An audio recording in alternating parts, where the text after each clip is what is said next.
Now we are going to start with that is the theories which actually tell us about the bonding which happens in the coordination compounds. So the first attempt was made by Werner. He actually gave his theory in 1893 as Werner theory, and even he was awarded a prize in 1913 for this. And you know that what he said actually, he said that as we know, I already know that we have a complex ion. You know that we have a complex ion in which we have like for example this case, suppose we have this kind of compounds, right. So that means in a complex ion, when we talk about the metal atom actually, so this metal atom actually possesses two kinds of valencies. One is the primary valency, other is the secondary valency, right. So again, what happens in a complex ion, or you can say in a coordination sphere, what we see that the metal actually exhibit two kinds of valencies. One is the primary valency, other is the secondary valency. Now what is the difference between these two valencies we are going to study now? So as we see that primary valency is the valency which is just which corresponds to the oxidation number, and this valency is actually satisfied by the negatively charged ions. For example, I will tell you with an example, it will be more clear. Suppose I have AgNO3, right. So this is my Ag, right, this is my central atom, and its valency, that means its oxidation number, not valence, primary valency indicating the oxidation number, it is being satisfied with this negative ion. We know that nitrate is something this. So whenever the valency of the metal is satisfied by an anion, that means, or you can say that the valency which corresponds to the the oxidation number, and it is satisfied by the negatively charged ion, then it is called as primary valency, right. And coming on to the secondary valency. So what does secondary valency actually denotes? It denotes the coordination number. It means that how many ligands can actually you can say link with the metal atom. So we say that it actually corresponds to the coordination number, and it is this coordination number or this secondary valency is actually satisfied by the binding of the ligands with the metal atom. So I think it's clear. According to Werner, metal exhibit two kinds of valency. One is the primary, other is the secondary. What does primary denote? It denotes the oxidation number, and it denotes the coordination number. It is being satisfied by the negatively charged ions, because metal is positively charged, so obviously it will be satisfied by the negatively charged ions, or we can call it them as anions. And as far as secondary valency is concerned, it is satisfied, this coordination number is satisfied by the ligands. And as we all know that ligands can be negatively charged particles or can be neutral molecules. So this can actually satisfy the secondary valency. Now coming on to the question that whether like what kind of bond, you must be interested in knowing that what kind of bond actually they possess. So in the primary valency there is an ionic bond. In primary valency, that means the anions are actually bound with the metal with the ionic bond. But as far as the secondary valency is concerned, here what we see is we see a coordinate bond. These ligands are actually linked up by the coordinate bond, that is the shared pair of electron is only contributed by the ligands, right. So this is what is the coordination how the coordination number is actually satisfied. Now coming on to that which part is ionizable or which part is non-ionizable. So we see that this valency, the primary valency is actually ionizable. That means whenever you can say that we dissolve it in an aqueous solution or we pass a current or something, any factor which could disturb the complex ion actually. So you know that out of that coordination sphere, which valency actually get ionized? It is the primary valency. So it is ionizable. And it is non-directional, that means it does not affect the geometry of the compound. But as far as the secondary valency is concerned, it is actually non-ionizable. It remains attached to the metal atom. It does not get separated whenever you dissolve or whenever any factor which can actually dissociate it. So it is not ionizable in any case, right.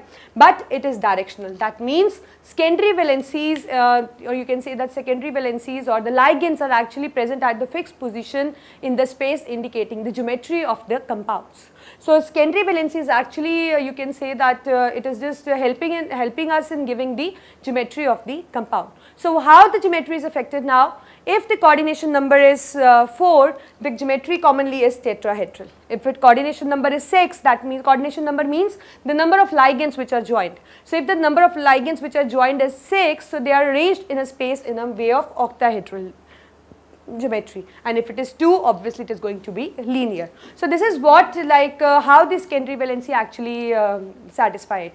Now you know that every metal atom actually tends to satisfy both the primary valencies and the secondary valency. It is the need of the metal atom to satisfy its primary valency, that is by linking with the anions, and to satisfy its secondary valencies by linking them with the ligands.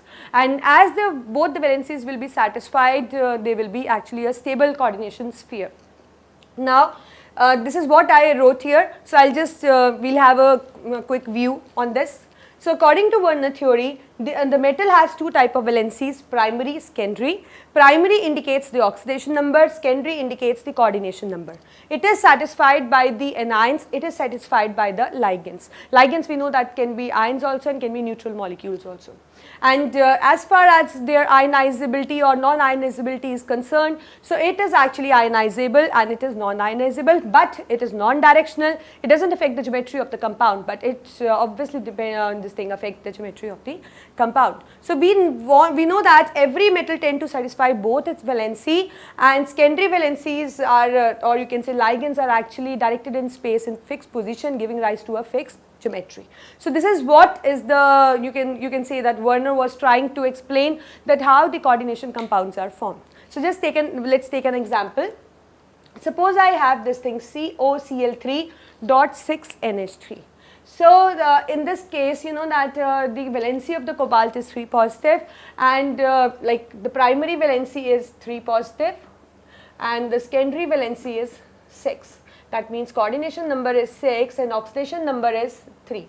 So we know that how we have to write. We have to write the metal atom first, then we need to write its coordination number, that is the ligands NH3, and it's present as 6, so that means 6. So this thing, the coordination number is satisfied. Now as far as the primary valency is concerned, it is 3, so we have 3 chlorines here, so that means it is Cl3.